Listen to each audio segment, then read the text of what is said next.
Welcome friends. Stock fundamentals video में आप लोगों का स्वागत है। बहुत पहले हमने ये वीडियो बनाया था।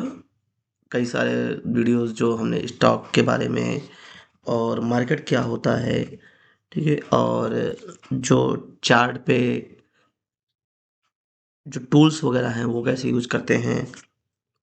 इसके बाद में फंडामेंटल्स का एक वीडियो अभी लास्ट जो अपडेट किया था कि फंडामेंटल्स और टेक्निकल में डिफरेंस क्या होता है, ठीक है। ट्रेडर्स, इन्वेस्टर्स क्या होते हैं, ये सही कई सारे वीडियोस हमारे मेरे चैनल पे अपलोड है। तो आप लोग अगर नहीं देखे हैं तो वो वीडियो ज़रूर देख लीजिएगा, क्योंकि वो वीडियो जब देखेंगे तो यहाँ पे भी धीरे धीरे इसको आपको एक कंबाइंड होकर सारी चीज़ों को फिर आपको हेल्प मिलेगा। तो जैसे कि मैंने लास्ट वीडियो में मैंने दिखाया था, बताया था, आपने देखा होगा या जिन्होंने देखा है नहीं, और जो नहीं देखे तो देख लीजिएगा कि जो फंडामेंटल्स होते हैं, फंडामेंटल्स और टेक्निकल में डिफरेंस क्या है। और फंडामेंटल्स में मैंने कुछ टर्म बताए थे, बहुत सारे दिखाया था मैंने, 100 टर्म्स के बारे में करीब में उसमें दिखाया होगा मैंने।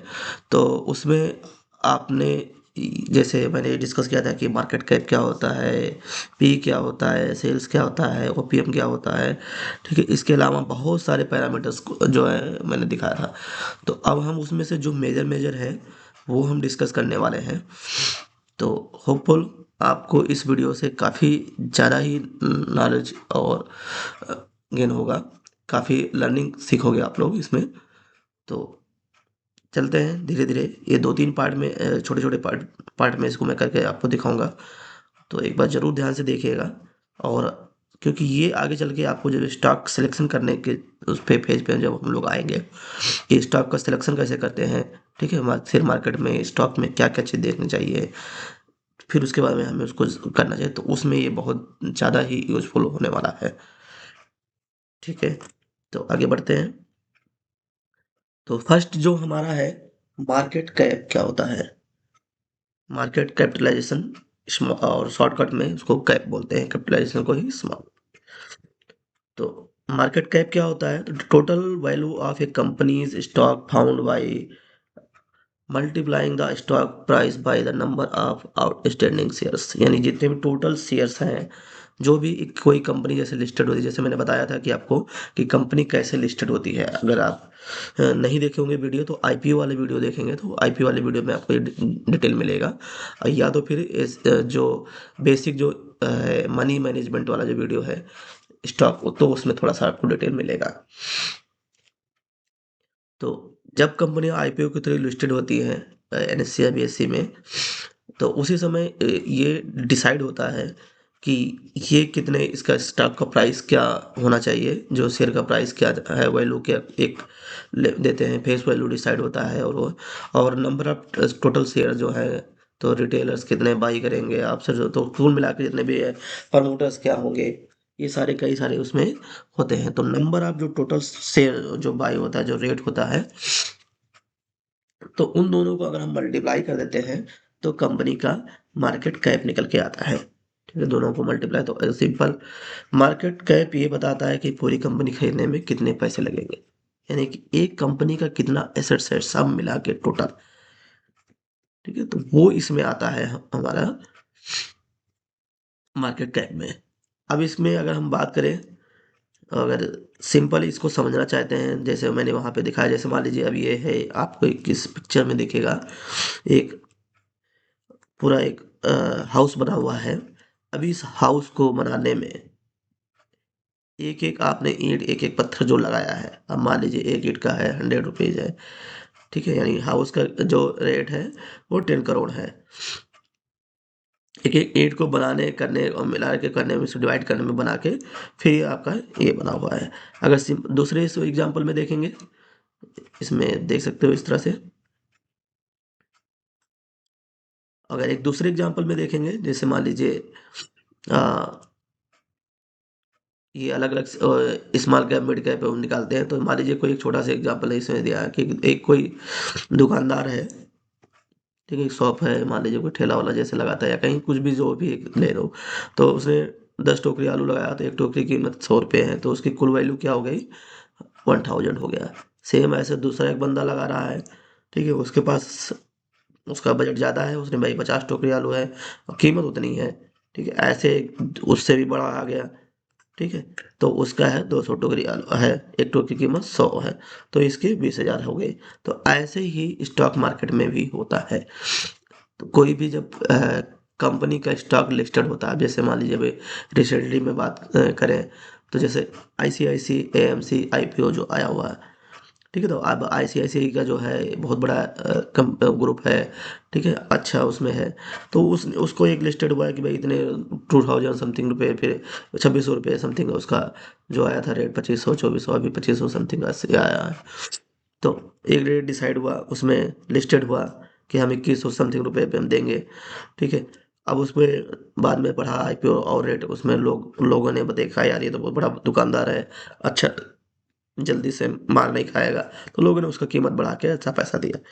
तो इस तरह से कंपनी उसको लिस्टेड हुई, तो उसको जो भी स्टॉक आए थे वो, और जो रेट आया था, वो जो स्टॉक का प्राइस जो मतलब अभी करंटली जो चल रहा है, उसको अगर मल्टीप्लाई कर दोगे तो उसका निकल के आ जाएगा ये कौन से सेक्टर में है, लार्ज कैप में है या मिड कैप में है या स्मॉल कैप में है। तो ये कैसे निकलता है, लार्ज कैप और मिड कैप, स्मॉल कैप क्या होता है, इसको अगर डिटेल में देखा तो ये क्या होता है कि हर बार रिवाइज होता है, हर ईयर आपका रिवाइज होता है। तो एक छोटा सा यहाँ पे मैं आपको दिखा दूं,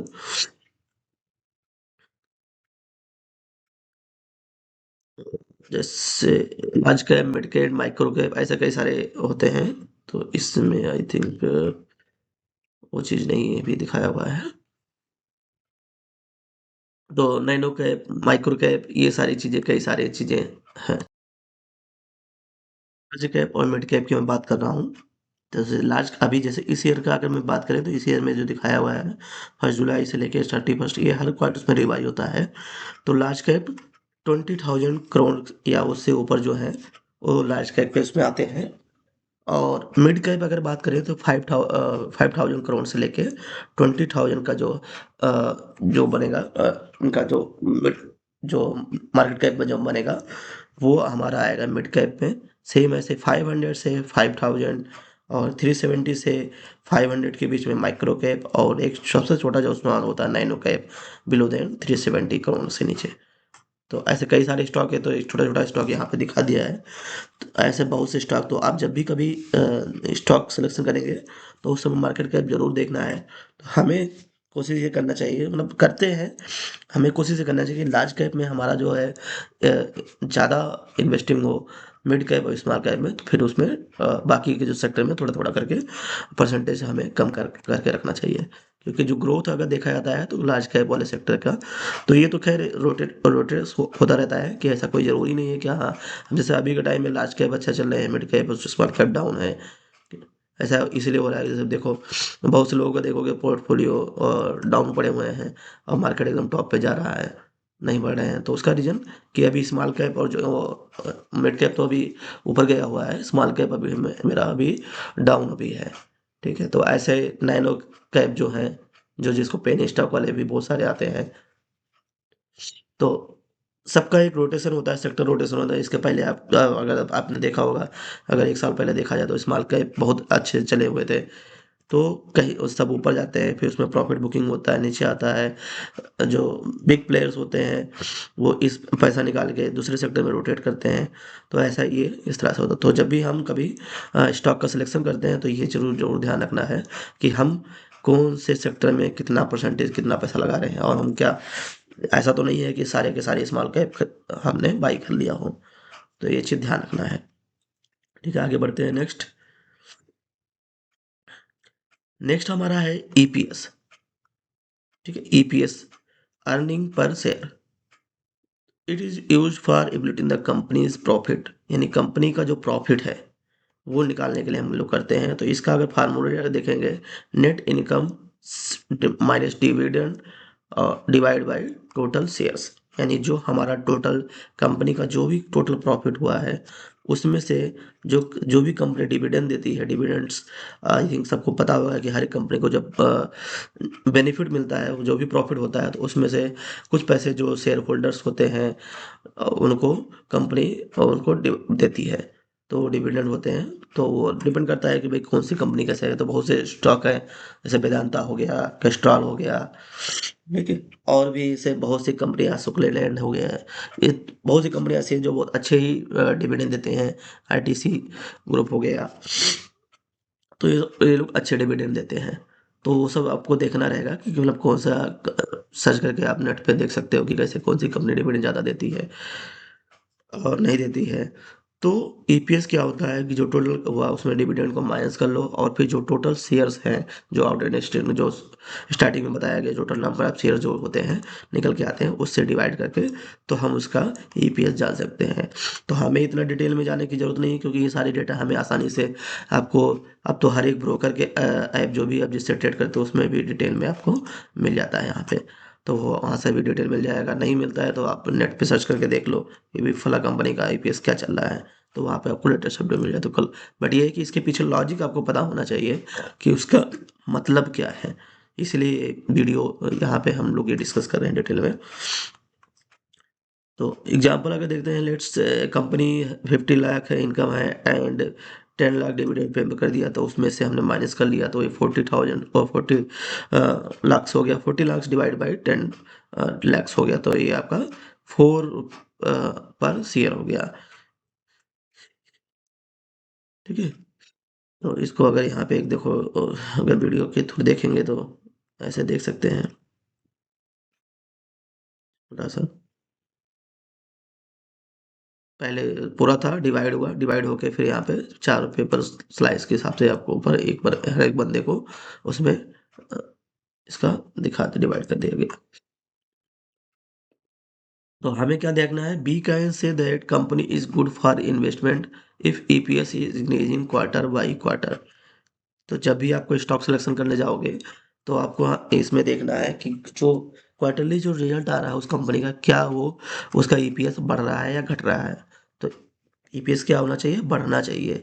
धीरे धीरे करके क्वार्टरली वन, मान लो अभी तो हमारा थर्ड क्वार्टर आया, फिर फोर्थ क्वार्टर आएगा, फिर उसमें क्या है हर एक क्वार्टर में बढ़ना चाहिए। या ईयर टू ईयर आप देख लो, जैसे बहुत लॉन्ग देख रहे हो तो ईयर टू ईयर देखना भी जरूरी है कि ईयर टू ईयर क्या हो रहा है, बढ़ रहा है कि घट रहा है। ठीक है, क्योंकि कई बार क्या होता है कि क्वार्टरली में क्या होता है कि एक क्वार्टर इनका डाउन हो गया, दूसरा क्वार्टर इनका अप हो गया, फिर तीसरा क्वार्टर डाउन हो जाता है।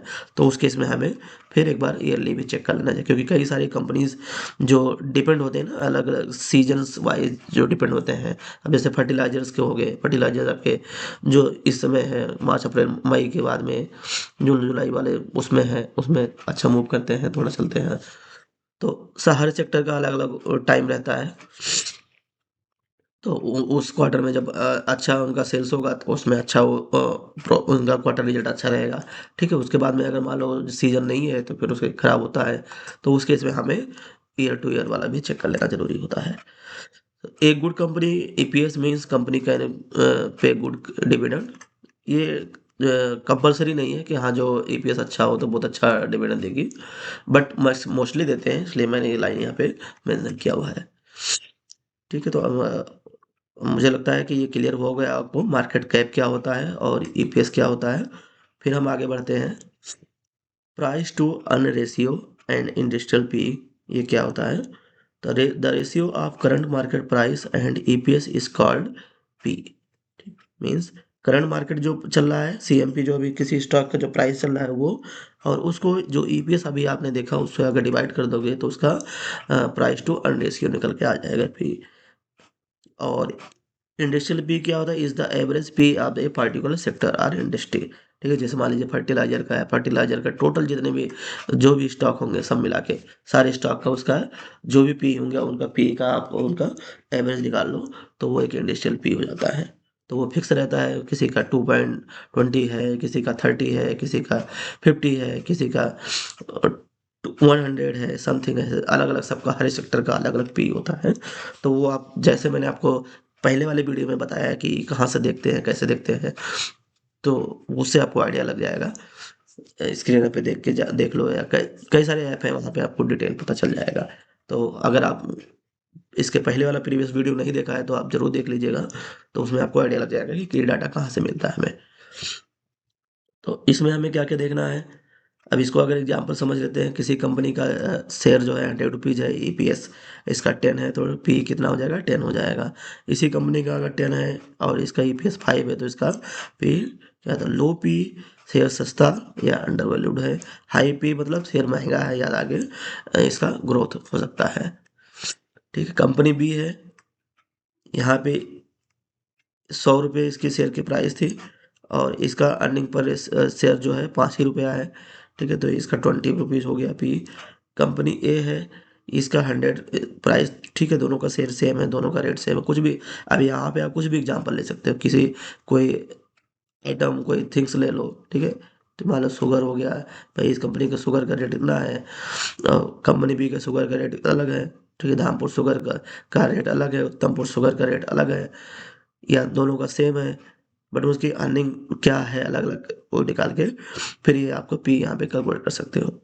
तो पी के टाइम में हमें क्या क्या देना है कि the generally the P of stock should less or equal to the industrial P. ये मेरा जो मैंने देखा प्रैक्टिकली, तो बहुत ज़्यादा जो हाई वाले होते हैं उसमें फ्लक्चुएशन ज़्यादा होते हैं। ठीक है, ये ऐसा नहीं है कि मतलब ग्रोथ स्टॉक होते हैं अच्छे होते हैं, लेकिन ये है कि एक टाइम में जब कभी उसे मार्केट में बहुत अच्छा बाउंस होता है तो वो तेज भागते हैं, बट अगर मार्केट कहीं क्रैश होता है तो वो बहुत अच्छे से नीचे डाउन भी आ जाते हैं। तो वो चीज़ें आपको मैच करना पड़ेगा, इंडस्ट्रियल पी के साथ मैच करके देखिए। अगर ज़्यादा गैप बन रहा है, ज़्यादा डाउन है, तो फिर इग्नोर करना चाहिए, और ज़्यादा अप है, बहुत ज़्यादा अप है, तो भी हमें थोड़ा सा उससे ऐसे स्टॉक से दूरी बना के रखना चाहिए। ठीक है, we should ignore that stock which P is too less compare to industrial P, same वही चीज़ है। तो पी रेशियो सिर्फ कीमत नहीं बताता, बल्कि मार्केट की उम्मीद भी बताता है, वही एक्सपेक्टेशन जो हमने ऑलरेडी डिस्कस कर लिया कि मार्केट की क्या एक्सपेक्ट है। तो पी कई सारे सेक्टर में, अब इंडेक्स के भी पी होते हैं।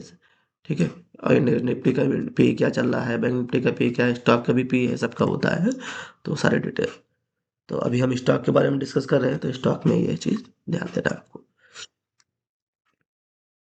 नेक्स्ट हमारा है sales growth. It measure the increase in company's revenue over a specific period. We can express it in a percentage. It reflect how to effectively a company is expanding its business by generating more sales। ठीक है, तो sales growth में